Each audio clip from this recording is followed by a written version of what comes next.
Long before the United States existed, colonial governments experimented with controlling prices. In the 17th and 18th centuries, leaders worried about scarcity and profiteering during crises like wars, poor harvests, or trade disruptions. Colonies like Massachusetts set fixed prices for essentials such as grain, salt, and firewood, known as just price laws. These measures aimed to keep goods affordable for everyone, but they often met with resistance from merchants who found ways around the regulations by hoarding goods, selling on the black market, or using barter to evade the rules.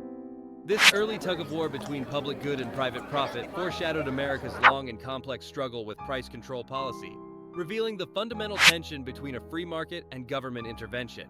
During the Revolutionary War, the Continental Congress faced spiraling inflation as it printed paper money, known as continentals, to fund the fight against Britain.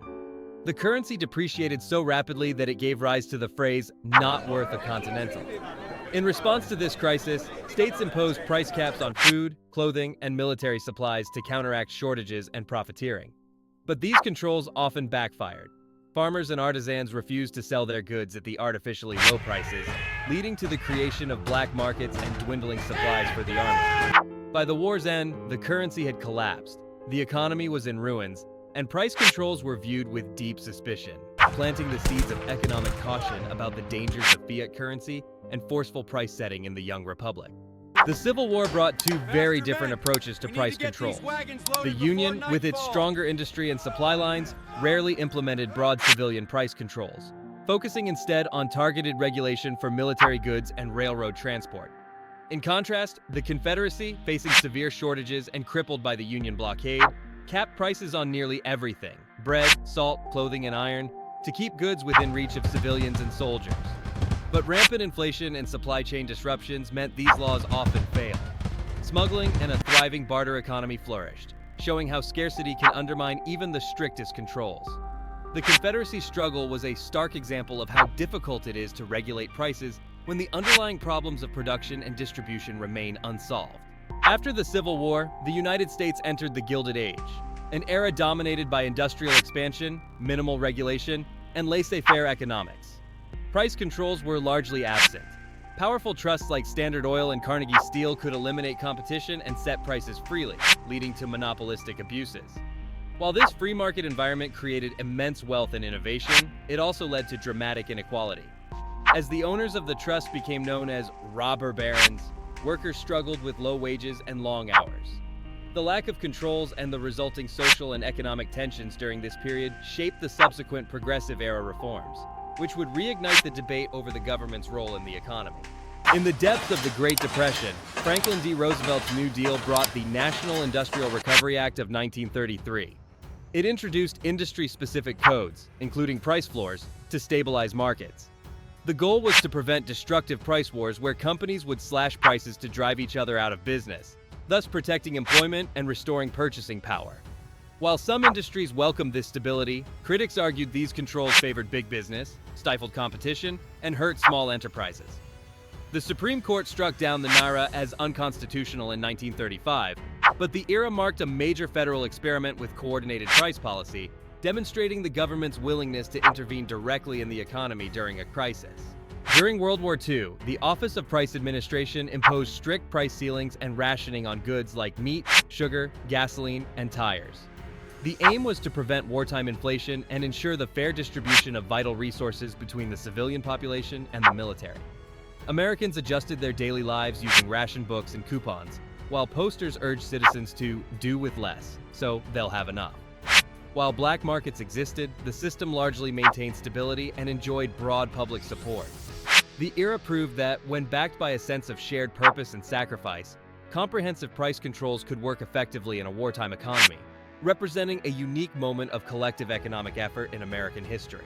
In 1951, President Harry Truman enacted a sweeping wage and price freeze during the Korean War to combat inflation driven by military spending. The Economic Stabilization Agency oversaw the effort, targeting steel, automobiles, and consumer staples.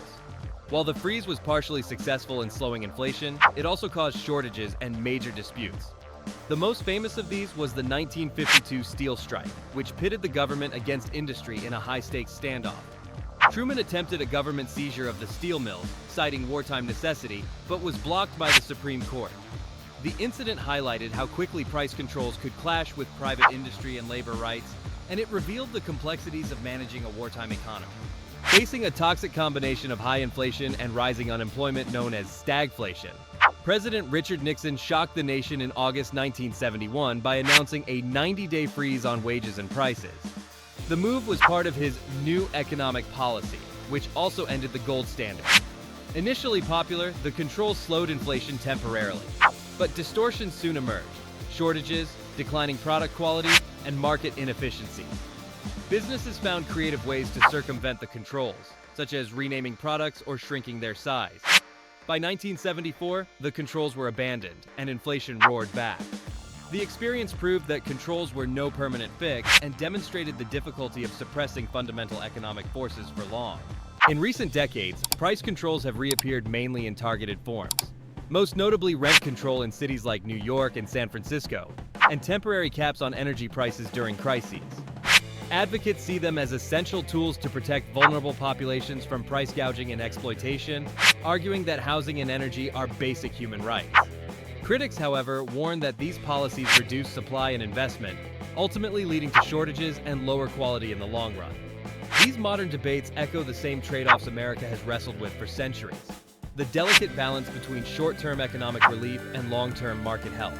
From colonial markets to modern rent caps, America's history with price controls reveals a constant balancing act between fairness and market efficiency. While controls can provide relief in emergencies, they often bring unintended consequences: shortages, black markets, and reduced innovation. The challenge is crafting policies that protect the public without stifling supply, a lesson as relevant today as it was in the days of powdered wigs and ration books.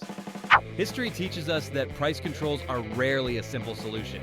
Rather, they are a complex tool that must be wielded with caution, reflecting a careful negotiation between a society's values and its economic realities. The lesson for future policymakers is to proceed with humility, mindful of the unseen consequences of every intervention.